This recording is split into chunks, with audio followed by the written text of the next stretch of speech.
Hi guys, welcome to my channel. Today I'm teaching you on how to prepare authentic Indian biryani.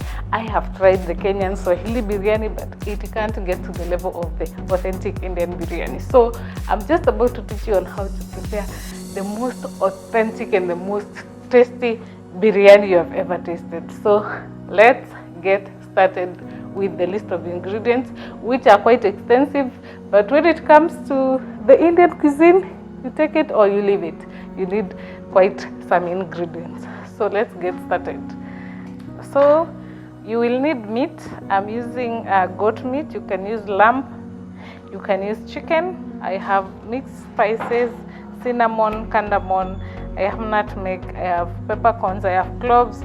All those. I have onions that are not cooked. And I have these ones that I have browned. You can deep fry them or you can cook them slowly on a source of heat. I have coriander or dhania. I have ginger garlic paste. I have lemon juice. I have turmeric. I have bay leaves. I have the most dear ingredients to me here. It's called saffron. I have ghee, which you can substitute with cooking oil or margarine or butter. I have buttermilk or maziwa lala. So these are the same mixed spice. These are whole spices. This one I have roasted on a pan. I have long grain rice, which I have soaked. You have to soak it 1 hour prior to cooking. So, and I have this for my salad. So we start with the marination. So the first thing is to ground the whole spices. If you don't have the whole spices, you can substitute them with garam masala. So the meat cut into very big chunks. And then I'm going to add my garam masala. So those like 2 tablespoons of ground spices. Then I'm going to add some turmeric for color. So just a teaspoon of turmeric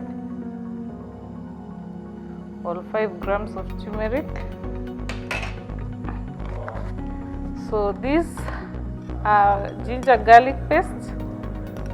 So two garlic and a piece of ginger, some lemon juice, salt, coriander, just a bit of that, some 500 ml of buttermilk.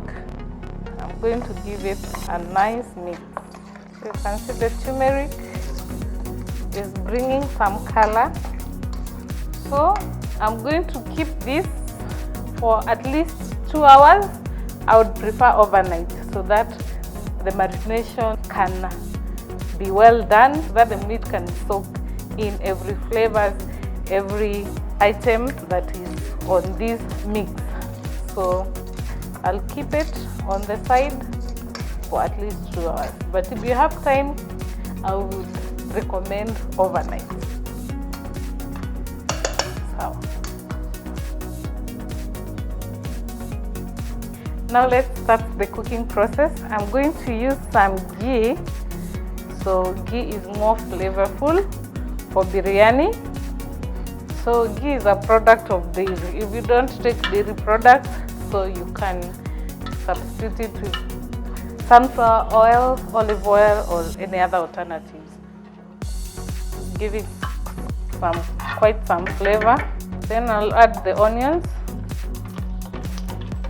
And I'm cooking on a clay pot just to make sure that none of these flavors disappear. So we're going to cook the onions until they turn golden brown. So onions getting ready. So the next thing to add is the meat that has been marinating for at least 2 hours. Onions ready. Let me add the meat now. So just going to pour this to our pot, making sure I don't lose any of this. Now we're going to cook that slowly for some time until our meat is tender. So we are going to add some tomato puree.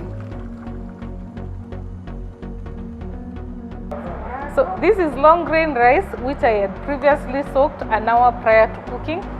So when you're cooking biryani, you need to soak your rice, and that means you have to use good quality rice, because if you use the short grain, it's likely to break. If you use long grain, it expands, as you can see.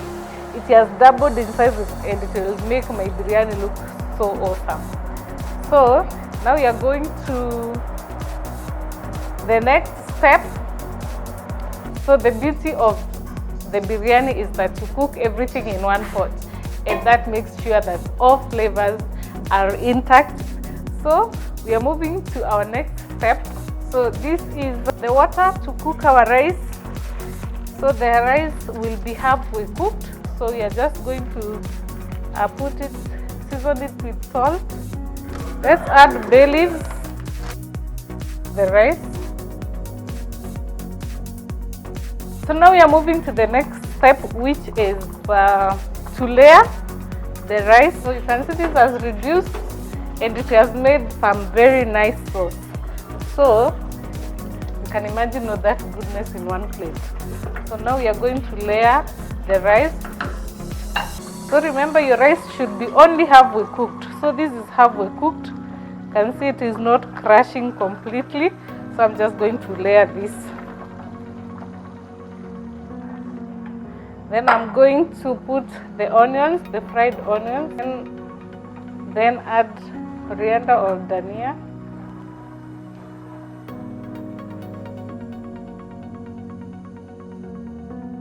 So this is saffron, which is commonly used in Indian recipes, and it is an ingredient that is gotten from flower pollen.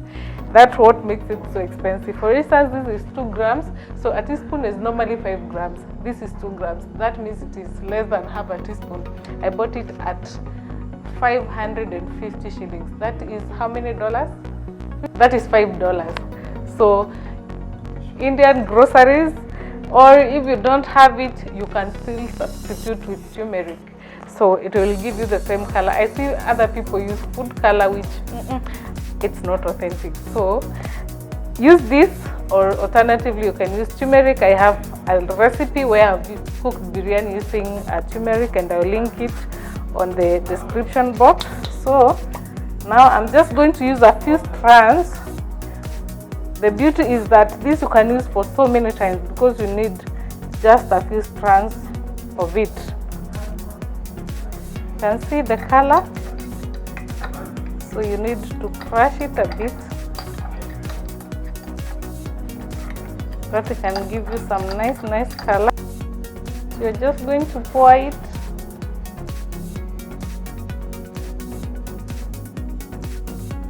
I'm going to seal this with some wheat flour, just to make sure that it is with some dough, just to make sure that there is no air getting released, because now we want to cook it through a steaming.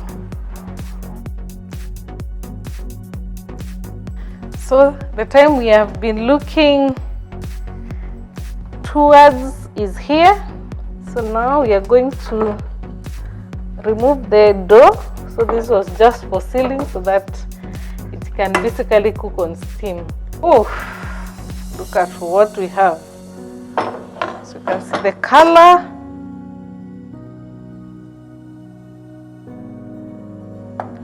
So our biryani is ready,